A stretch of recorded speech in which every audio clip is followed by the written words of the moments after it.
இஞ்சி மாமா கஞ்சி முடிஞ்சிட்டுட்டாரே.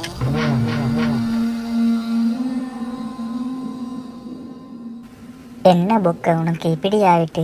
இறைச்சி கஞ்சன்னு நினச்சி கடைசியில் எடுத்தா நிறைய இறைச்சி துண்டு வருமெண்டு வெயிட் பண்ணி இருந்தாய். ஐடியாவோட இந்த உனக்கு இன்றைக்கு பால் கஞ்சன்னு தெரியாமல் போயிட்டு. இப்போ என்னடா செய்ய போகிறாய்? நோன்பு துறக்க என்ன செய்வாய்? ஈச்சப்பழம் மட்டும்தானா? இல்லாட்டி ஈச்சப்பழமும் தண்ணியுமா? எங்களோட வீட்டில் நேற்று பேலன்ஸ் ஆகின கஞ்சிக்குமா? அது தரவா?